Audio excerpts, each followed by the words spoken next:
Bertobatlah dan berilah dirimu dibaptis, dan Allah akan mengampuni dosamu.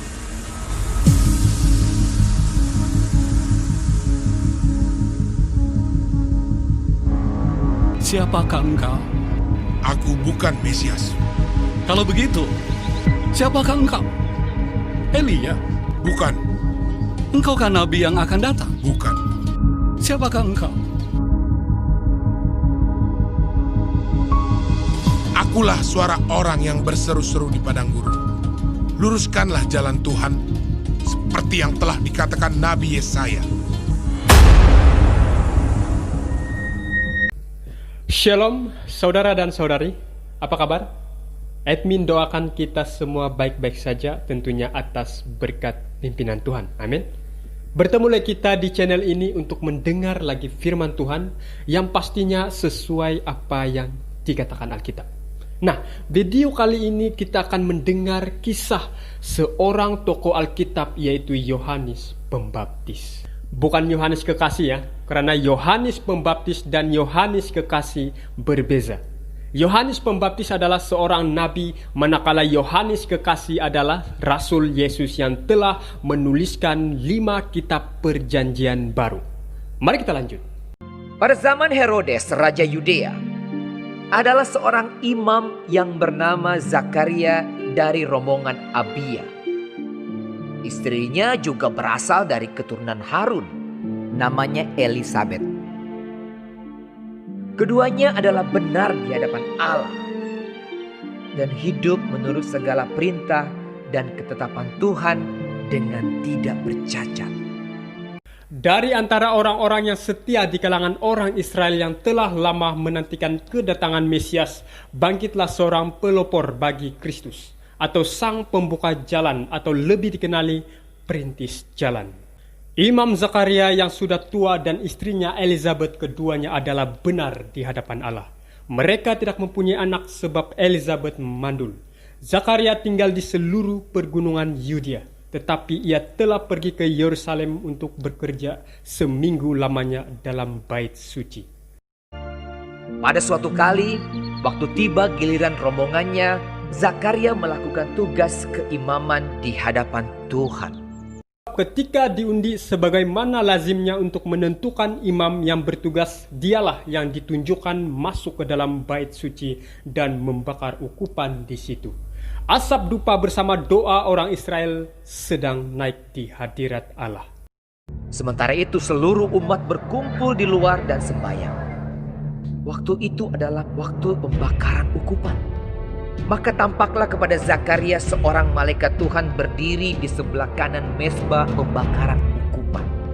Bertahun-tahun Zakaria telah mendoakan kedatangan penebus. Kini surga mengutus pesuruhnya untuk memberitahu bahwa doa itu sudah hampir dijawab.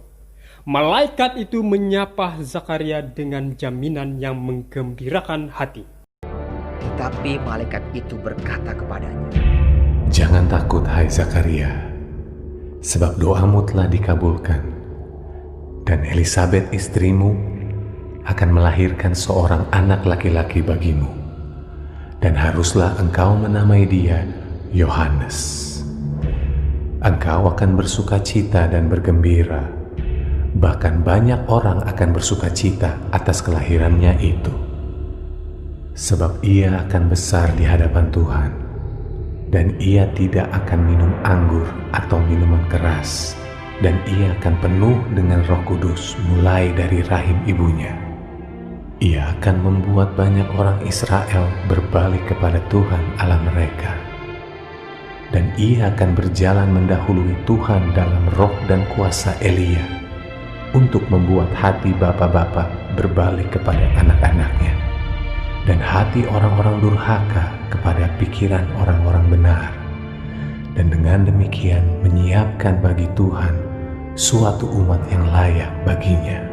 Zakaria tahu bagaimana Abraham di masa tuanya telah dikaruniakan seorang anak. Tetapi seketika lamanya Zakaria mengalihkan pikirannya ke arah kelemahan kemanusiaan.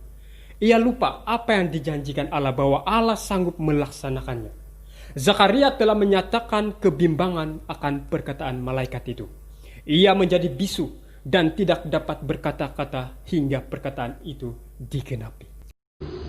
Sesungguhnya, engkau akan menjadi bisu dan tidak dapat berkata-kata sampai kepada hari di mana semuanya ini terjadi. Karena engkau tidak percaya akan perkataanku yang akan nyata kebenarannya pada waktunya. Orang banyak menanti-nantikan Zakaria. Mereka menjadi heran, kenapa Zakaria begitu lama berada dalam bait suci. Ketika ia keluar, ia tidak dapat berkata-kata kepada mereka dan mengertilah mereka bahwa ia telah melihat suatu penglihatan di dalam bait suci. Lalu ia memberi isyarat kepada mereka, sebab ia tetap bisu. Maka lahirlah seorang anak bagi Zakaria, seperti halnya lahirnya anak Abraham dan anak Maria. Lalu terbukalah mulut Zakaria dan terurailah lidahnya. Kini ia berkata-kata dan memuji Allah. Ketakutanlah semua orang yang tinggal di sekitarnya dan menjadi heboh di seluruh pergunungan Yudea. Dan semua orang yang mendengarnya merenungkannya dan berkata, menjadi apakah anak ini nanti? sebab tangan Tuhan menyertai dia. Roh pun hinggap atas Zakaria dan dalam ucapannya yang indah ia bernubuat tentang tugas anaknya. Dia berkata dalam Lukas 1 ayat 76. Dan engkau, hai anakku, akan disebut Nabi Allah yang Maha Tinggi, karena engkau akan berjalan mendahului Tuhan untuk mempersiapkan jalan baginya. Nah, Yohanes pun bertambah besar dan makin kuat rohnya, dan dia tinggal di padang gurun sampai kepada hari ia harus menampakkan diri kepada Israel. Sebab ia akan besar di hadapan Tuhan dan ia tidak akan minum anggur atau minuman keras, dan ia akan penuh dengan Roh Kudus. Jadi dapat kita lihat bahwa Allah memanggil anak Zakaria itu untuk melakukan pekerjaan yang terbesar yang pernah diamanatkan kepada manusia. Yohanes harus bekerja bersama-sama dengan Tuhan. Yohanes harus tampil sebagai utusan Yahweh untuk membawa terang Allah kepada manusia. Itu sebab ia harus memiliki badan yang sehat dan tenaga pikiran serta rohani yang kuat. Perlu baginya untuk dapat mengendalikan selera dan nafsunya. Ini karena pada zaman Yohanes Pembaptis, keserakan terhadap kekayaan dan cinta akan kemewahan dan petunjukan sudah merajalela. Kepelesiran cabul, pesta-pesta, dan minum-minum yang menimbulkan penyakit-penyakit serta kemerosotan yang menumpulkan pengertian rohani dan mengurangi daya rasa terhadap dosa. Itu sebab Yohanes harus berdiri sebagai seorang pembaru. Sebagai seorang nabi, Yohanes harus membuat hati bapak-bapak berbalik kepada anak-anaknya dan hati orang-orang durhaka kepada pikiran orang-orang benar, dan dengan demikian menyiapkan bagi Tuhan suatu umat yang layak baginya. Bila kita coba memahami kisah Yohanes Pembaptis menurut keadaan yang sewajarnya, ia harus dididik bagi keimamatan seperti ayahnya Zakaria. Akan tetapi pendidikan di sekolah rabi-rabi pasti tidak sesuai untuk pekerjaannya. Itu sebab Allah tidak menyuruh dia pergi kepada guru-guru agama untuk belajar bagaimana menafsir Alkitab. Sebab Allah memanggil dia ke padang belantara supaya ia dapat belajar dari alam kejadian.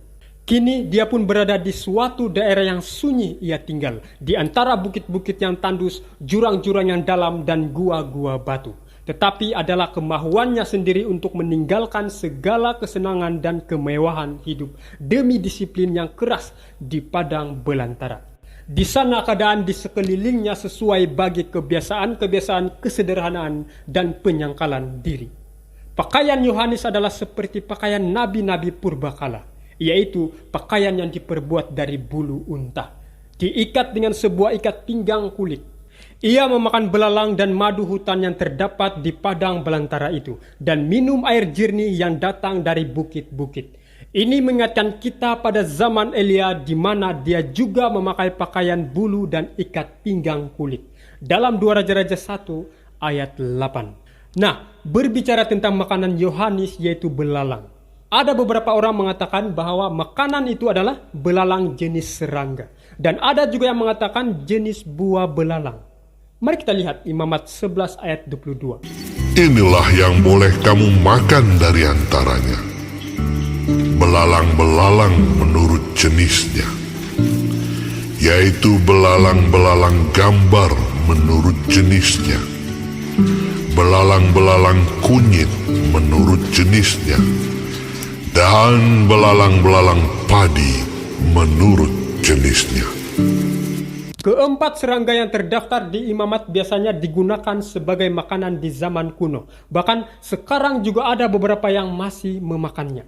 Serangga itu dipersiapkan dengan cara yang berbeza. Biasanya dilemparkan hidup-hidup ke dalam air yang mendidih dengan garam di dalamnya. Dan kepala, sayap, dan kakinya ditarik. Kemudian serangga itu dipanggang, dibakar, direbus, atau digoreng untuk dimakan atau disimpan. Dan dimakan dengan garam atau dengan bumbu dan cuka.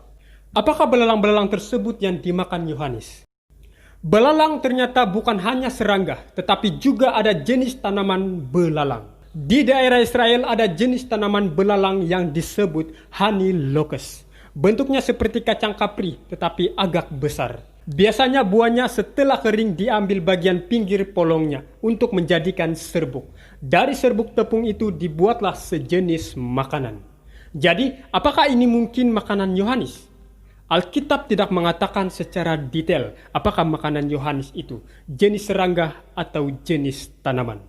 Yang pasti, kata belalang boleh diartikan serangga dan boleh juga diartikan tanaman. Saudara dan saudari, Yohanes mendapat sekolah dan tempat pemukiman di padang belantara. Ini mengingatkan kita sebagaimana halnya juga Musa dahulu kala di antara pergunungan Midian. Ia dikelilingi oleh hadirat Allah, serta dikelilingi dengan tanda-tanda kuasanya. Kediaman Yohanes di padang belantara itu dengan jelas melukiskan keadaan Israel. Munculnya Yohanes secara istimewa itu membawa pikiran para pendengarnya. Yohanes memaklumkan kedatangan Mesias, serta mengajak bangsa itu kepada pertobatan sebagai lambang penyucian dari dosa dibaptiskannya mereka di sungai Yordan. Maka datanglah Yohanes ke seluruh daerah Yordan dan menyerukan, Bertobatlah dan berilah dirimu dibaptis, dan Allah akan mengampuni dosamu. Seperti ada tertulis dalam kitab nubuat-nubuat Yesaya. Ada suara yang berseru-seru di padang gurun. Persiapkanlah jalan untuk Tuhan, luruskanlah jalan baginya. Demikianlah dengan suatu pelajaran penting yang mengandung arti bahwa orang yang mengakui dirinya umat pilihan Allah yang sudah dinajiskan oleh dosa, dan bahwa dengan tiada penyucian hati dan hidup, mereka itu tidak akan mendapat bagian dalam kerajaan Mesias itu. Itu sebabnya Yohanes sangat tegas menyerukan, bertobatlah dan berilah dirimu dibaptis. Demikianlah pembaptis itu menyatakan pekabaran Allah kepada Israel. Banyak yang memperhatikan pengajarannya. Banyak yang mengorbankan segala sesuatu agar dapat menurut. Banyak yang mengikuti guru baru ini dari satu tempat ke tempat lain. Tetapi Yohanes mencari setiap kesempatan untuk mengarahkan pandangan iman mereka kepada Dia yang akan datang itu, yaitu Yesus Kristus. Itu sebab Yohanes Pembaptis katakan dalam kitab Yohanes 3 ayat 30, Ia harus makin besar, tetapi aku harus makin kecil.